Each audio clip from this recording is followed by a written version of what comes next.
നോമ്പുകാലം 3-ാം വ്യാഴം.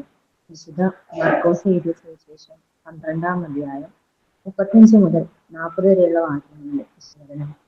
ക്രിസ്തു ദാവീദിന്റെ പുത്രൻ. വരാനിരിക്കുന്ന മിശിഹ ദാവീദിന്റെ പുത്രനായിരിക്കുമെന്ന് സാമുവേലിന്റെ പുസ്തകത്തിൽ നാം വായിക്കുന്നു. ഇത് നിയമജ്ഞരുടെ ഒരു മുഖ്യ പ്രബോധനമാണ്. ഇതുവരെ യേശുവിന്റെ പ്രബോധനത്തെ ചോദ്യം ചെയ്തു കൊണ്ടിരുന്ന നിയമജ്ഞരോട് ക്രിസ്തു ദാവീദിന്റെ പുത്രനാണെന്ന് പറയുന്നത് എങ്ങനെയാണെന്ന് ചോദ്യം ചെയ്യുന്ന ഭാഗമാണ് ഇന്നത്തെ ചിന്താ വിഷയം. കർത്താവ് എന്റെ കർത്താവിനോട് അരുളി ചെയ്തു, ഞാൻ നിന്റെ ശത്രുക്കളെ നിന്റെ പാദപീഠമാക്കുവോളം നീ എന്റെ വലത്തുഭാഗത്തിരിക്കുക എന്ന വചനത്തിന്റെ അർത്ഥവ്യാഖ്യാനമാണ് യേശു അവരോട് ചോദിക്കുന്നത്. കർത്താവ് എന്നത് ദൈവത്തെയും എന്റെ കർത്താവ് എന്നത് മിശിഹായെയും സൂചിപ്പിക്കുന്നു.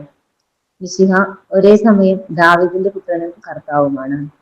മനുഷ്യനായി പിറന്ന യേശു മനുഷ്യത്വത്തിൽ ദാവീദിന്റെ പുത്രനും ദൈവമെന്ന നിലയിൽ ദാവീദിന്റെ കർത്താവുമാണ്. വലിയ വിജ്ഞരെന്ന് സ്വയം നിഗളിച്ചിരുന്ന നിയമജ്ഞർക്ക് യേശുവിന്റെ ഈ വെളിപ്പെടുത്തൽ വലിയ പ്രഹരമായിരുന്നു. ഇതേ മാനദണ്ഡമനുസരിച്ച് മനുഷ്യ സ്വഭാവത്തിൽ യേശു മറിയത്തിന്റെ മകനും ദൈവത്വത്തിൽ മറിയത്തിന്റെ കർത്താവുമായിരുന്നു. നിയമജ്ഞരെ പോലെ പല കാര്യങ്ങളിലും നാം പ്രഗത്ഭരാണ്.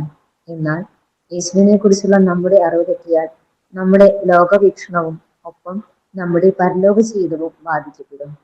യേശു എന്റെ കർത്താവ് എന്ന തിരിച്ചറിവുണ്ടായാൽ നമ്മുടെ ജീവിതം മാറി മറിയും. ആമേൻ.